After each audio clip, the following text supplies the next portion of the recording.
नमस्कार दोस्तों, आपसे एक छोटा सा सवाल। अगर कोई कंपनी 400 साल से किसी सेक्टर में काम कर रही हो और वो आगे चल के एक नई कंपनी को उसी सेक्टर में ग्रो करने में हेल्प करे, तो आप बताइए क्या चांसेस हैं कि वो नई कंपनी सक्सेसफुल होगी। आप बोलेंगे बहुत ज़्यादा हाई चांसेस हैं। तो जी हाँ दोस्तों, आज हम जिस कंपनी के आईपीओ के बारे में बात करने वाले हैं उसका नाम है एजिस बोपेक टर्मिनल लिमिटेड, जो कि एक ज्वाइंट वेंचर है एजिस लॉजिस्टिक का, जो कि एक इंडियन पब्लिकली लिस्टेड कॉन्ग्लोमेरेट है, और दूसरा है रॉयल बोपेक, जो 400 साल से टैंक स्टोरेज की फील्ड में काम कर रहा है नीदरलैंड में। तो इन दोनों के कोलैबोरेशन के साथ बनी है एजिस बोपेक टर्मिनल लिमिटेड। तो आज हम बात करेंगे कंपनी करती क्या है, कंपनी के आईपीओ की सारी डिटेल में डिस्कशन होगा, उसके बाद कंपनी के फंडामेंटल्स कैसे हैं और टेक्निकल और वैल्यूएशन तीनों चेक करेंगे। उसके बाद क्या कंपनी में पॉजिटिव है और क्या नेगेटिव, इस पे भी डिस्कस करेंगे। And last but not the least, मेरा क्या ओपिनियन बन रहा है ओवरऑल एनालिसिस के बाद। तो अगर आप चैनल पे नए हैं तो चैनल को तुरंत सब्सक्राइब कर दीजिए और बेल आइकन पर क्लिक कर दीजिए, जिससे कि आपको सारे नोटिफिकेशन और अपडेट मिलते रहें। तो चलिए स्टार्ट करते हैं ये वीडियो। तो सबसे पहले बात करते हैं कंपनी करती क्या है। ये कंपनी इनकॉर्पोरेट हुई थी 2013 में और इनका काम है स्टोरेज टर्मिनल बनाना एलपीजी और अदर लिक्विड प्रोडक्ट के लिए, जैसे कि एग्रीकल्चर, ऑयल, केमिकल, पेट्रोलियम वगैरह वगैरह। तो एक सेफ इंफ्रास्ट्रक्चर प्रोवाइड करते हैं ऐसे डोमेन में काम करने वाली कंपनीज के लिए। तो ये तो हो गई एक जनरल बात कि कंपनी करती क्या है। अब बात करते हैं आईपीओ के बारे में। तो एक कंपनी का आईपीओ स्टार्ट हो रहा है 26 मई से लेके 28 मई के शाम के 5 बजे तक, यानी कि आप 28 मई के 5 बजे तक आप इस आईपीओ में अप्लाई कर सकते हैं। आईपीओ साइज की बात करें तो 2800 करोड़ का आईपीओ आ रहा है, और सबसे अच्छी बात है कि पूरा का पूरा फ्रेश शू है। इसमें कोई भी पैसा प्रोमोटर्स की जेब में नहीं जाएगा, पूरा का पूरा कंपनी में इन्वेस्ट किया जाएगा। शेयर कट ऑफ प्राइस की बात करें तो 235 रुपये शेयर का कट ऑफ प्राइस है। एंड अगर आपको एक लॉट में अप्लाई करना है तो आपको 14,805 रुपये इन्वेस्ट करने पड़ेंगे। अब बात करेंगे कि रिटेल्स को कितना शेयर ऑफर किए गए। तो ये जो 2800 करोड़ का आईपीओ आ रहा है, इसमें केवल 10% ही रिटेलर्स के लिए, यानी कि 280 करोड़ का जो पोर्शन है वही सिर्फ रिटेलर्स के लिए, बाकी का पोर्शन नॉन इंस्टीट्यूशनल इन्वेस्टर और इंस्टीट्यूशनल इन्वेस्टर्स के लिए है। तो इसमें कोई शेयर होल्डर कोटा नहीं है। और अगर आप स्मॉल एचएनआई कैटेगरी में इन्वेस्ट करना चाहते हैं तो आपको 14 लॉट लेने पड़ेंगे और उसके लिए आपको 2,07,270 रुपये इन्वेस्ट करने पड़ेंगे। अब बोलेंगे एंकर पोर्शन साइज। देखिए, एंकर पोर्शन साइज से हमें ये पता चलता है कि क्या बड़े इंस्टीट्यूशन इस आईपीओ में इंटरेस्ट दिखा रहे हैं। तो ऑलरेडी इस कंपनी में HDFC mutual fund, 361 special opportunity fund, Motilal Oswal mutual fund और भी बहुत सारे म्यूचुअल फंड्स और इंस्टीट्यूशंस इन्वेस्टेड हैं और उन्होंने 1260 करोड़ रुपए इन्वेस्ट किए। तो इसका मतलब कहीं ना कहीं ये स्ट्रॉन्ग साइन है कि कंपनी की जो फंडामेंटल स्ट्रॉन्ग है, क्योंकि इंस्टीट्यूशनल इन्वेस्टर इसमें इन्वेस्ट कर रहे हैं। तो अब आप पूछेंगे कब तक अगर हमने इस आईपीओ में अप्लाई किया तो कंफर्म हो जाएगा कि हमें आईपीओ मिलेगा या नहीं, या उस शेयर हमें अलॉट होंगे या नहीं। तो 29 मई तक कंफर्म हो जाएगा कि आपको वो शेयर मिल रहे हैं या नहीं, और 2 जून को टेंटेटिवली इस शेयर की होगी मार्केट में लिस्टिंग। तो ये तो हो गई कंपनी के आईपीओ के बारे में बात। अब ये तो देख लेंगे इस कंपनी में इन्वेस्ट करना भी है या नहीं, तो उसके लिए फंडामेंटल और वैल्यूएशन देखना जरूरी है। तो बात करते हैं फंडामेंटल की। तो अगर हम फंडामेंटल देखें तो 2022 में जो एसेट थे वो 102 करोड़ थे, वो 31 दिसंबर 2024 तक 5,855 करोड़ हो गए। यानी कंपनी तो ग्रो हो रही। रेवेन्यू 2022 में था ही नहीं, लेकिन अगर 2024 में देखें तो 476 करोड़ के आसपास पहुंच गया है। तो रेवेन्यू तो बढ़ रहा है। तो पहले 2 साल तो अगर देखें 22 और 23 में तो निगेटिव प्रॉफिट है, बट 2024 से कंपनी प्रॉफिटेबल है। कंपनी की नेटवर्थ भी पॉजिटिव हो गई और 2,000 करोड़ के ऊपर हो चुकी है। सबसे बड़ी जो प्रॉब्लम मुझे दिख रही है कि रिजर्व्स एंड सरप्लस है ही नहीं, मतलब कंपनी के पास कोई फ्री कैश फ्लो है ही नहीं, पूरा का पूरा पैसा इन्वेस्टेड है। और कहीं ना कहीं जो आईपीओ ला रहे हैं, इन्होंने इसमें भी मेंशन किया है कि जो अपने इनके आउटस्टैंडिंग ड्यूज़ हैं उनको क्लियर करने के लिए और कंपनी को मैनेज करने के लिए, चलाने के लिए सारा पैसा जाएगा। तो कहीं ना कहीं आईपीओ का आने का रीज़न क्लियरली समझ में आ रहा है कि कंपनी के ऊपर काफ़ी ज़्यादा आउटस्टैंडिंग बोरिंग हो गई, कंपनी के पास कैश नहीं बचा है, and they are there buy here to sell their share and get some money, right. तो बोरिंग भी कंपनी की देख ही रहे हैं आप, लगभग 2500 करोड़ के आसपास बोरिंग है। तो फंडामेंटल तो कंपनी के बहुत अच्छे नहीं हैं, रिसेंटली कंपनी के फंडामेंटल्स बेटर हो रहे हैं, बट ओवरऑल अभी बहुत अच्छे फिगर नहीं है और कंपनी के पास फ्री कैश फ्लो नहीं है, जो कि एक बहुत बड़ा नेगेटिव साइन है कि अगर कंपनी में कोई बहुत बड़ा चैलेंज आ जाता है तो उनके पास कैश नहीं है, इनको और बोरिंग करनी पड़ेगी, जो एक उनको विशियस साइकिल में फंसा देगी। बट कहीं ना कहीं वो आईपीओ ला रहे हैं और अगर उससे वो अपनी बोरिंग खत्म कर देते हैं और आगे चल के कैश फ्लो या रिजर्व एंड सरप्लस थोड़ा बना लेते हैं तो कंपनी के लिए अच्छा है।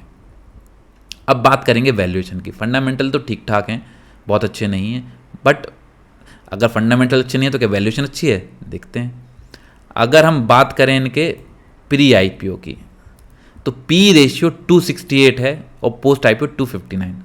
अब मेरे को ये बताने की जरूरत तो है नहीं कि 259 अगर पी है तो कंपनी की वैल्यूएशन तो बहुत ही इंसेन है। अगर पीयर्स से कंपेयर करें, इन्होंने अडानी पोर्ट्स और जेएसडब्ल्यू इंफ्रास्ट्रक्चर से कंपेयर किया, देखा जाए तो ये रियल में इनके पीयर्स नहीं है, बट इन कंपनीज का छोटा सा पार्ट इसमें भी इन्वॉल्व है, इसलिए इस कंपनी ने इनको अपना पीयर शो किया है।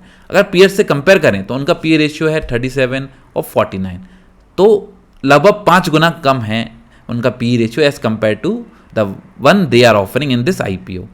अगर ईपीएस देखें तो बहुत ही कम 0.88, 0.91, जबकि अगर इनके पीयर्स का देखें तो 37.55, अडानी पोर्ट्स का तो बहुत ही अच्छा है और जेएसडब्ल्यू इंफ्रा का भी 6.01। तो देखा जाए क्लियरली समझ में आ रहा है कि ये कंपनी कहीं ना कहीं अपने पीयर्स जो उन्होंने शो की हैं उसके मुकाबले ना तो इनकी अर्निंग अच्छी है और वैल्यूएशन भी बहुत ज़्यादा है। प्रॉफिट आफ्टर टैक्स हम देख ही चुके हैं, return on equity single digit है, which is not very good sign. तो ठीक ठाक है, मिड टर्म के लिए ठीक है, बट बहुत अच्छे रिटर्न्स नहीं है, राइट। ग्रोथ बहुत अच्छी नहीं है। Price to book value is insane, 17.71। अगर 5 से ऊपर प्राइस टू बुक वैल्यू है मतलब बहुत ज़्यादा है, तो वैल्यूएशन तो इंसेन है, मैं हाई भी नहीं बोलूँगा, इंसेन वैल्यूएशन है। तो बात करेंगे कंपनी में पॉजिटिव तो है या नेगेटिव है, क्या है देखा तो जाए। वैल्यूएशन तो बहुत हाई है, फंडामेंटल ओके हैं, तो दोनों ही बहुत अच्छे नहीं लगे। लेकिन चलिए अब बात करते हैं पॉजिटिव्स की। तो कंपनी में पॉजिटिव बहुत सारे हैं। देखिए सबसे बड़ा पॉजिटिव ये है कि इंडिया की largest third party tank storage operator बन चुकी है एलपीजी के लिए। तो जितनी भी इंडिया में स्टोरेज टर्मिनल बन रहे हैं एलपीजी के लिए, सबसे बड़ा जो थर्ड पार्टी कंपनी है वो है एवीटीएल। तो ये सबसे अच्छी बात है कि ये ग्रोइंग बिजनेस है। तो आज इनके फंडामेंटल आप देख रहे हैं, जैसे 2022-23 में अच्छे नहीं थे, लेकिन 24 में पॉजिटिव हुए हैं, वैल्यूएशन थोड़ी हाई दे रहे हैं, बट कहीं ना कहीं फ्यूचर इनका काफ़ी अच्छा दिख रहा है। और जैसा कि हमने डिस्कस किया ही है कि ये जो अपना आईपीओ ला रहे हैं उसमें लोन रीपेमेंट करने की कोशिश कर रहे हैं, राइट, और एक नया टर्मिनल बनाने की कोशिश कर रहे हैं मैंगलोर में। तो कहीं ना कहीं कंपनी अपनी आउटस्टैंडिंग खत्म करने में और कंपनी को ग्रो करने में ही पैसा लग रहा है, जो कि एक अच्छा साइन है। और जैसा कि मैंने वीडियो की स्टार्टिंग में बोला कि एजिस लॉजिस्टिक और रॉयल बोपेक जैसे कंपनीज ने मिलके जॉइंट वेंचर स्टार्ट किया है, तो कहीं ना कहीं देखने के लिए कंपनी केवल 12 साल पुरानी है, बट रियल इनके पास जो एक्सपीरियंस है वो कई गुना है, राइट। फंडामेंटल मैंने बोला कि बहुत ख़राब नहीं है, बहुत अच्छे भी नहीं है, बहुत ख़राब नहीं है। वैल्यूएशन तो इंसेन है, डेट हाई है, इसलिए आईपीओ ला रहे हैं। और सबसे बड़ी प्रॉब्लम क्या है इस फील्ड में कि एलपीजी के जो प्राइस का कंट्रोल है या जो भी चीज़ें हैं, ये काफ़ी कमोडिटाइज बिजनेस है और गवर्नमेंट का इंटरफेरेंस इसमें हमेशा ही रहता है। तो अगर कोई भी रेगुलेटरी चेंज आता है तो कहीं ना कहीं इसकी कंपनी की प्रॉफिटेबिलिटी पे भी असर पड़ेगा। और सबसे बड़ी बात, फ्री कैश फ्लो। मैं किसी भी कंपनी में इन्वेस्ट करने के पहले ये जरूर चेक करता हूँ कि फ्री कैश फ्लो है या नहीं, मतलब कि अगर कंपनी को ज़रूरत है तो उनके पास कुछ पैसा है या नहीं है बैंक में, राइट। यहाँ पर 0 है तो ये तो नेगेटिव साइन है। तो अब देखते हैं ग्रे मार्केट प्राइस कितना चल रहा है। तो करंटली ग्रे मार्केट प्राइस इस आईपीओ को तो बहुत ज़्यादा एंटरटेन नहीं कर रहा है और as per the latest data grey market price 0 है, यानी कि कहीं ना कहीं कोई पॉजिटिव भी नहीं है, कोई नेगेटिव भी नहीं है, यानी कि जितना ये ऑफर कर रहे हैं शायद उतना ही प्राइस पे लिस्ट हो, बट कभी भी हमें ग्रे मार्केट प्राइस के बेसिस पे इन्वेस्ट भी नहीं करना चाहिए और ग्रे मार्केट प्राइस कंपनी के लिस्ट होने के पहले चेंज भी हो सकता है। तो अब मैं देता हूं अपना फाइनल ओपिनियन, लेकिन उसके पहले मैं बता दूं I am not a SEBI registered investment adviser. ये वीडियो केवल आपके नॉलेज और इन्फॉर्मेशन पर्पज़ के लिए है। तो अगर आपको इस आईपीओ में इन्वेस्ट करना है या नहीं, अपने फाइनेंशियल एडवाइजर से कंसल्ट करें या फिर मैंने जो एनालिसिस बताई है उसके बेसिस पे खुद डिसाइड करें कि आपको इसमें इन्वेस्ट करना है या नहीं। तो चलिए मैं अपना फाइनल ओपिनियन दे देता हूँ। देखिए ये हम कई बार ऑलरेडी डिस्कस कर चुके हैं और मैं फिर से बोल रहा हूँ कि ये कंपनी ऑलरेडी बैक्ड है एक काफ़ी स्ट्रॉन्ग जॉइंट वेंचर से, right, Aegis logistic and Royal Vopak. और हमने ये भी डिस्कस किया कि ये third party tank storage industry के में लीडिंग प्लेयर बन चुकी है, राइट। कंपनी के फंडामेंटल्स भी इंप्रूव हो रहे हैं और ग्रोथ पोटेंशियल तो बहुत है। कहीं ना कहीं इसके अगर फंडामेंटल्स को हम थोड़ा ओके ओके इसलिए बोल रहे हैं क्योंकि मैं इसको एज अ ग्रोथ पर्सपेक्टिव या ग्रोथ स्टॉक की तरह देख रहा हूँ कि इसके आने वाली ग्रोथ बहुत अच्छी हो सकती है, राइट। खैर आईपीओ तो ओवर वैल्यूड है, क्लियरली समझ में आ रहा है। तो अगर आप बहुत ही ज़्यादा कंजर्वेटिव इन्वेस्टर हैं और आप सिर्फ लिमिटेड आईपीओ में इन्वेस्ट करना चाहते हैं जहाँ पर आपकी मेंटलिटी है कि प्रॉफिट होना ही होना चाहिए या मैं लॉन्ग टर्म स्टे नहीं करना चाहता, मेरे पास लिमिटेड पैसा है, मैं लिमिटेड आईपीओ में ही लगा सकता हूँ क्योंकि इस हफ्ते 4 नए आईपीओ आ रहे हैं, राइट। तो अगर आप चारों आईपीओ में इन्वेस्ट नहीं कर सकते तो आप इस आईपीओ को निगलेक्ट कर सकते हैं। लेकिन क्योंकि इस कंपनी को मैं एज अ ग्रोथ स्टॉक देख रहा हूँ तो जो लोग इस आईपीओ में इन्वेस्ट कर रहे हैं वो लॉन्ग टर्म होराइजन के साथ इस आईपीओ और इस शेयर्स के साथ जा सकते हैं। लिस्टिंग इन शायद उतने अच्छे ना हो बट लॉन्ग टर्म में एक कंपनी के रिटर्न ऑन इक्विटी इंप्रूव होने के चांसेस बहुत हाई है और मार्केट शेयर बढ़ने के भी। तो उस केस में एक कंपनी अच्छा परफॉर्म कर सकती है बट ये कोई बाय या सेल रिकमेंडेशन नहीं है। तो अगर आपको वीडियो अच्छी लगी और एनालिसिस अच्छी लगी तो अपने दोस्तों के साथ शेयर करो और इस वीडियो को लाइक करो और कमेंट बॉक्स में बताओ कि आपको इस वीडियो का सबसे अच्छा पार्ट क्या लगा। तो चलिए मिलते हैं अगले वीडियो में। धन्यवाद।